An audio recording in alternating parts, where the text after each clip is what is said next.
ధన్యవాదాలు అధ్యక్ష. నాకు ఇంత గొప్పటి అవకాశాన్ని ఇచ్చినందుకు గౌరవ మంత్రి గారికి కూడా ధన్యవాదాలు అధ్యక్ష. ఎందుకంటే ఇంత పారదర్శకంగా ఒక రూపకల్పన చేసి ఇంత పెద్ద ఎత్తున నియామకాలు చేయడం, అది వేలాది మంది జీవితాల్లో, లక్షలాది మంది విద్యార్థుల జీవితాల్లో వెలుగు నింపడానికి ఒక ఆరంభమైనందుకు ధన్యవాదాలు తెలియజేసుకుంటూ, అధ్యక్ష, నిన్నగాక మొన్న మనం స్వతంత్ర దినోత్సవ వేడుకలు జరుపుకున్నాం. 80వ స్వతంత్ర దినోత్సవ వేడుకలు జరుపుకున్నాం. ఇప్పుడు మనం 80వ సంవత్సరంలోకి అడుగుపెట్టిన సందర్భంలో ఏదైతే ప్రజాస్వామ్య వ్యవస్థ మూలాలు ఉంటాయో, స్వేచ్ఛా సమానత్వం, ఈ రెండు అంశాల మీద ప్రభుత్వాలు నిరంతర ప్రయత్నం చేస్తూ ఉంటేనే తప్ప అనుకున్న లక్ష్యాలు, ప్రజాస్వామ్య వ్యవస్థ లక్ష్యాలు చేరుకోలేము అధ్యక్ష. ఏదైతే ప్రభుత్వాలు విధిగా పాటించాల్సిన స్వేచ్ఛ కావచ్చు, సమానత్వం కావచ్చు, డాక్టర్ బాబాసాహెబ్ అంబేద్కర్ వారు అనేక ప్రసంగాల్లో ఒక అంశాన్ని స్పష్టంగా చెప్పారు అధ్యక్ష. అట్టడుగు వర్గాలుగా ఉన్నవాళ్ళు కావచ్చు, పేద వర్గాలుగా ఉన్నవారు కావచ్చు, అజ్ఞానంలో చీకటిలో బతుకుతున్న అనేక మందికి వెలుగును నింపగలిగింది విద్య మాత్రమే. విద్యే మీకు సమాజంలో గౌరవాన్ని ఇవ్వగలుగుతుంది. విద్య ద్వారా మాత్రమే మీరు వివక్షలోంచి బయటకు రాగలరు అని ఆయన స్పష్టంగా అనేక ప్రసంగాల్లో చెప్పడం జరిగింది. ఏ రాజ్యాంగ స్ఫూర్తిని కానీ, డాక్టర్ బాబాసాహెబ్ అంబేద్కర్ యొక్క ఆశయాన్ని కానీ ఆదర్శంగా తీసుకుంటారో ఆ ప్రభుత్వాల వల్ల మాత్రమే సమాజంలో మార్పు వస్తుంది అధ్యక్ష. తెలుగుదేశం ప్రభుత్వం 1983లో మొదటిసారి ఏర్పడినప్పుడు వచ్చిన సంవత్సరానికే సాంఘిక సంక్షేమ గురుకుల పాఠశాలలు అని ఏర్పాటు చేసి ఒక నిపుణులైన అధ్యాపకుల చేత అట్టడుగున అణగారిన వర్గాల కోసం సాంఘిక సంక్షేమ గురుకుల పాఠశాల ఏర్పాటు చేయడం జరిగింది. ఆ పాఠశాలల ద్వారా లక్షలాది మంది విద్యార్థులు, మధ్యతరగతి, దిగువ మధ్య తరగతి, అట్టడుగు వర్గాల్లో ఉన్న వాళ్ళు అక్కడ చదువుకొని నిపుణులైన అధ్యాపకుల చేత చదువులు నేర్చుకొని ఒక గొప్ప స్థానాలకు రాగలిగారు. ఎంతోమంది జీవితాల్లో వెలుగులు నింపగలిగాయి. నేను ఒక ఉదాహరణ. ఒక మధ్యతరగతి దళిత కుటుంబానికి చెందిన నేను సాంఘిక సంక్షేమ గురుకుల పాఠశాల, తెలుగుదేశం పార్టీ ఏర్పాటు చేసిన సాంఘిక సంక్షేమ గురుకుల పాఠశాలలో ఒక నిపుణులైన అధ్యాపకుల చేత విద్యను అభ్యసించడం ద్వారా ఒక సాఫ్ట్వేర్ ఇంజనీర్ అవ్వగలిగాను. అమెరికా లాంటి దేశాలు ఉద్యోగం చేయగలిగాను. ఈరోజు ఈ సభలో మీ ముందు నిలబడగలిగాను అధ్యక్ష. ఇలాంటి ఒక గొప్ప అవకాశాన్ని ఒక అతి సామాన్యుడికి అసెంబ్లీ దాకా నడిపించగలిగింది విద్య. ఆ రోజు ప్రభుత్వం తీసుకున్న సంస్కరణల ద్వారా ఉపాధ్యాయులు, అంటే ఉపాధ్యాయులను మనం కేవలం ఒక ఉద్యోగస్తులుగా చూడకూడదు అధ్యక్ష. వీరు ఈ సమాజ నిర్మాతలు, ఆ నిర్మాణానికి పునాదులుగా చూడాలి అధ్యక్ష. ఎందుకంటే ఉపాధ్యాయులు చేసే ప్రయత్నంలోనే రేపటి సమాజం, వ్యక్తిత్వ నిర్మాణం, ఒక బలమైన పౌరులు, ఒక రేపటి సమాజం కోసం ఒక బలమైన పునాదులుగా ఏర్పడేలా వ్యక్తులను తయారు చేసుకోగలుగుతాం అధ్యక్ష.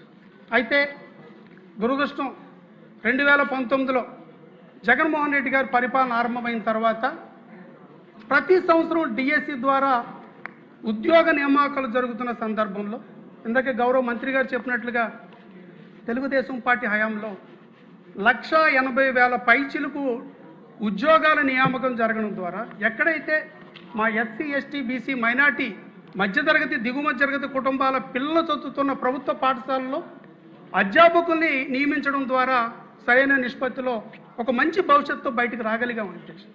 అది పూర్తిగా తుంగకులో తొక్కి కనీసం ఒక్క డిఎస్సి నోటిఫికేషన్ కూడా, ఒక్క ఉద్యోగాన్ని కూడా నియామకం జరగకపోవడం వల్ల వారి జీవితాల్లో చీకటి నింపుకోవడమే కాకుండా గౌరవ మంత్రి గారు చెప్పిన లెక్కల ప్రకారం సుమారు 12 లక్షల మంది విద్యకు దూరం అయిపోయారు అధ్యక్ష. అందులో కొంతమంది ఆర్థిక భారం అయినప్పటికీ అప్పులు చేసి ప్రైవేట్ స్కూల్స్కి పంపించి ఉండొచ్చు. ఈ రకంగా ఎందుకు జగన్మోహన్ రెడ్డి గారికి ఆ ప్రభుత్వ పాఠశాలల మీద కానీ, ఉపాధ్యాయుల మీద కానీ అంత కక్ష ఎందుకయ్యా అంటే, నాకు అనిపిస్తుంది మా అట్టడుగు వర్గాలు, దళిత వర్గాలు, ఎస్సీలు, బీసీలు, మైనార్టీలు, మధ్యతరగతి, దిగువ మధ్య తరగతి ఉన్న కుటుంబాలు చదువుకోవడం ఆయనకి ఇష్టం ఉండదు అధ్యక్ష. ఆయన ఒక అరాచక విధ్వంసానికి కొంతమందిని తయారు చేయాలి, వీళ్ళలో ఒక చైతన్యం కనుక, ఒక మార్పు కనుక, ఒక విజ్ఞానం వైపు నడిస్తే వాళ్ళకి అనువుగా ఉండదనే కక్ష కావచ్చు అధ్యక్ష. అదేవిధంగా టీచర్స్ నియామకాలు, మరి ఇప్పుడే సహచర సభ్యులు మాట్లాడుతూ చిన్నప్పుడు జగన్మోహన్ రెడ్డి గారు కాపీ కొడుతుండగా గట్టిగా కొడుతుంటారు ఉపాధ్యాయులు, ఆ కక్ష పెట్టుకుని ఉద్యోగాలు ఇవ్వకుండా వాళ్ళకి ఉద్యోగాలకు దూరం చేశారేమో అని కొంతమంది అనడం కూడా జరిగింది. మా నియోజకవర్గంలో అధ్యక్ష ఈ డిఎస్సి మీద జరుగుతున్న ఈ యొక్క దొంగ దీక్షల సందర్భంలో మాకు ఒక ఆలోచన వచ్చింది.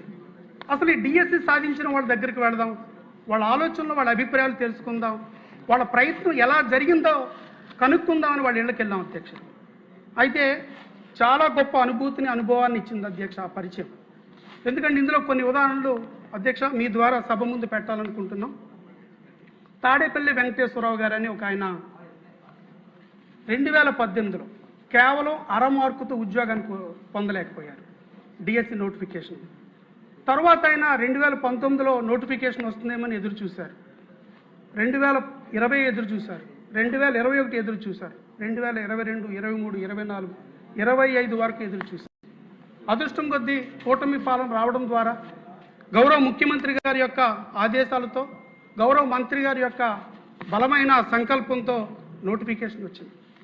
ఆయన నోటిఫికేషన్ వచ్చినప్పటి నుంచి వారి భార్య వారు ఒక ప్రైవేట్ హాస్పిటల్లో నర్సుగా పనిచేస్తున్నారు, ఈయన ప్రైవేటు స్కూల్లో టీచర్గా పనిచేస్తున్నారు.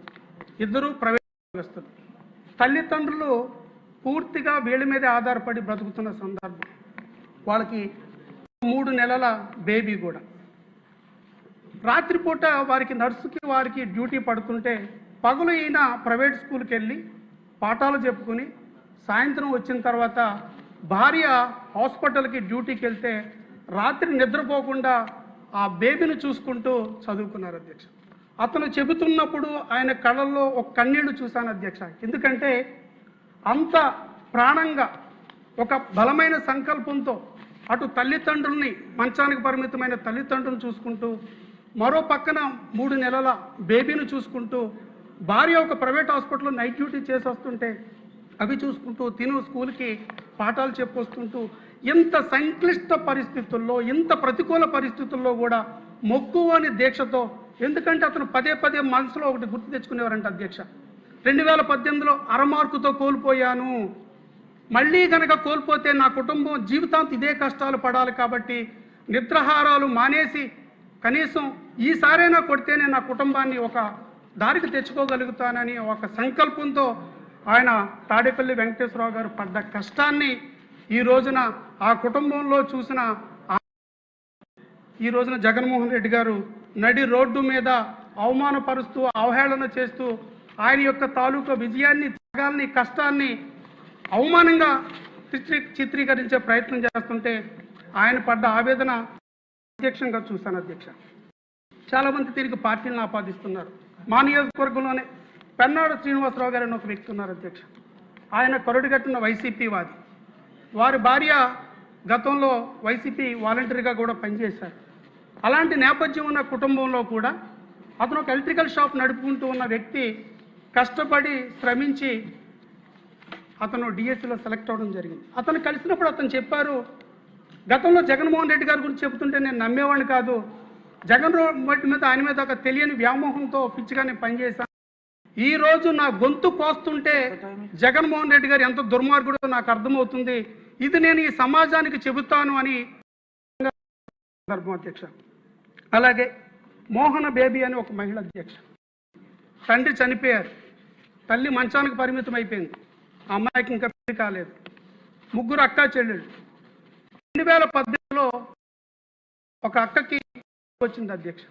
మళ్ళీ 2 చెల్లెళ్ళు కూడా తండ్రి లేని ఆ బిడ్డలు ఆడబిడ్డలు మమ్మల్ని సమాజంలో ముందు వెళ్ళగలుగుతుంది, చదివితేనే మాకు భవిష్యత్తు ఉంటుంది, ఎలా అయితే చంద్రబాబు నాయుడు గారి హయాంలో గతంలో మాకు ఉద్యోగం మేము కూడా అలా ఉద్యోగం సాధిస్తేనే మాకు భవిష్యత్తు ఉంది అని ఒక దీక్షలో పనిచేశారు అధ్యక్ష. ఈ రోజున ఆవిడ ఉద్యోగాన్ని సాధించడం ద్వారా మంచానికి పరిమితం అయిపోయిన ఆ తల్లిని వారే చూసుకుంటున్నారు. తండ్రి లేకపోయినా కానీ ఈరోజు డిఎస్సి అండగా ఉంది, ఒక భవిష్యత్తును ఒక వెలుగునిచ్చింది అధ్యక్ష. అలాగే గడ్డం కిరణ్ బాబు అధ్యక్ష, ఒక ట్రాక్టర్ నడుపుకుంటున్న అతి సాధారణమైన కుటుంబం అధ్యక్ష, ట్రాక్టర్ డ్రైవర్ వాళ్ళ నాన్నగారు. అలాంటి ట్రాక్టర్ డ్రైవర్ కొడుకు ఈయన కూడా మధ్యలో తండ్రికి సహకారంగా ట్రాక్టర్ డ్రైవర్గా పనిచేస్తున్న వ్యక్తి ఈ రోజున డిఎస్సి సాధించి ఒక ఉపాధ్యాయుడిగా ఉద్యోగం చేస్తున్న పరిస్థితి. అదేవిధంగా మట్టా శిరీష గారు ఒక ఆవిడని కలిసాం అధ్యక్ష. వారు 7 సంవత్సరాల నిరీక్షణ, ప్రతి సంవత్సరం కూడా టెక్స్ట్ బుక్ 16,000 మంది ఉన్నారండి. అందరి గురించి చెప్పడం కష్టం అధ్యక్ష. వాళ్ళ యొక్క ఆవేదన, వాళ్ళ యొక్క మనోవేదన, గొడ్డల పార్టీ వాళ్ళు నడి రోడ్డు మీద పెట్టి అవమానపరుస్తుంటే వాళ్ళ కన్నీటి కదా. ఒక్క 2 నిమిషాలు టైం ఇవ్వండి అధ్యక్ష. అలాగే మట్టా శిరీష గారు గత 5 ఏళ్ళు కూడా జగన్మోహన్ రెడ్డి గారి హయాంలో డిఎస్ ఇస్తారేమో అని ప్రతి సంవత్సరం నోటుబుక్లు మారిపోతుంటే మారిన ప్రతిసారి మళ్ళీ కొత్తగా ప్రిపేర్ అవుతూ ఎదురు చూసిన సందర్భం అధ్యక్ష. ఇలాంటివి అనేకం. ఒకటే అధ్యక్ష, సభ ద్వారా గౌరవ సభ్యులు కూడా తెలియచేసేది చిన్న అంశం అధ్యక్ష. నేను ప్రత్యక్షంగా వాళ్ళని కలిసినప్పుడు నాకు అనిపించింది, నేను మామూలుగా అర్థం చేసుకుంటాకు వెళ్తున్నానేమో అనిపించింది, కానీ వాళ్ళని కలిశాక వాళ్ళకి చాలా ధైర్యాన్ని ఇవ్వగలుగుతున్నామేమనే ఆనందం కలిగింది అధ్యక్ష.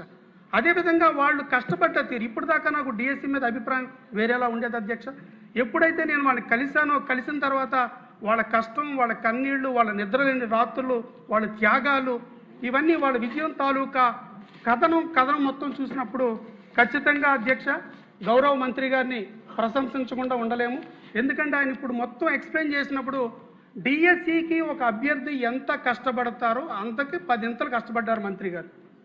వారికి ఈ యొక్క మీ ద్వారా ధన్యవాదాలు తెలియజేసుకుంటూ అధ్యక్ష, ఖచ్చితంగా ఈ సభ కానీ సభ్యులు కానీ అందరం అండగా ఉంటామనే సందేశాన్ని వారందరికీ ఇవ్వాలి అధ్యక్ష. అదేవిధంగా గౌరవ మంత్రి గారు ఒక మంచి సందేశం ఇచ్చారు అధ్యక్ష. మళ్ళీ 3 మెగా డిఎస్సీలు ఇవ్వబోతున్నాం. ఎవరైతే సాధించలేకపోయారో ఇందులో మనకి చాలా ఎగ్జాంపుల్స్ ఉన్నాయి అధ్యక్ష. 2018లో మార్కుతో కోల్పోయిన వాళ్ళు ఒక దీక్షతో పనిచేస్తే మొన్న 2025లో అవకాశాలు వచ్చినాయి. అలాగే ఎవరైతే రాలేకపోయారో ప్రతి ఒక్కళ్ళు ఒక దీక్షతో కనుక చేయగలిగితే, ఇలాంటి సక్సెస్ స్టోరీలు ఎన్నో ఉన్నాయి మన ముందు, చేయగలిగితే ఖచ్చితంగా వాళ్ళు ఎవరైతే మొన్న రాని వాళ్ళు కూడా విజయం సాధిస్తారు అని ఆశిస్తూ, అలాగే గౌరవ మంత్రి గారికి మరొకసారి ఇంత పెద్ద ఎత్తున ఇంత పారదర్శక విధానాన్ని తీసుకొచ్చినందుకు, ఈ విధానాన్ని మిగతా రిక్రూట్మెంట్ ప్రాసెస్లు కూడా అడాప్ట్ చేసుకోగలిగితే ఒక పారదర్శక విధానం వస్తుందని, ప్రజలకు మేలు జరుగుతుందని బలంగా నమ్ముతూ నాకు ఈ అవకాశం కల్పించిన అధ్యక్షుల వారికి ప్రత్యేక ధన్యవాదాలు. Thank you sir. ఇప్పుడు డాక్టర్ పార్థసారథి ఆదోని ఎమ్మెల్యే గారు నిరంతరం ఆదోని గురించి ఆందోళన చెందుతూ ఉంటారు.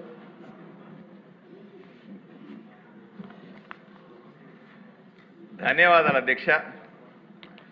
కూటమి ప్రభుత్వం ప్రతిష్టాత్మకంగా చేపట్టినటువంటి టీచర్ పోస్టుల భర్తీ గురించి జరుగుతున్న వివాదానికి ఫుల్ స్టాప్ పెడుతూ ఈరోజు మంత్రి గారు ఇచ్చినటువంటి సంపూర్ణ వివరణ ఈ రాష్ట్ర ప్రజలను సంతృప్తిపరుస్తుందని, ప్రతిపక్షాలకు చెంపపెట్టవుతుందని నేను మనస్ఫూర్తిగా నమ్ముతూ, ఒక టీచర్ కొడుకుగా, మా నాన్నగారు టీచర్ అధ్యక్ష, ఒక టీచర్ కొడుకుగా ఈ చర్చలో పాల్గొనే అవకాశం కల్పించినందుకు మీకు ధన్యవాదాలు తెలుపుతూ కొన్ని విషయాలు పంచుకుంటాను అధ్యక్ష.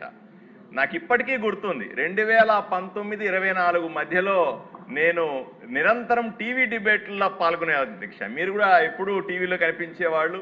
నేను కూడా టీవీ డిబేట్లలో కూర్చొని విద్యార్థుల పట్ల, నిరుద్యోగుల పట్ల ఆవేదనని ఎప్పటికప్పుడు మన ప్రభుత్వం దృష్టికి తీసుకెళ్లే ప్రయత్నం చేశాం అధ్యక్ష. 5 సంవత్సరాలుగా విద్యార్థులు కానీ నిరుద్యోగులు కానీ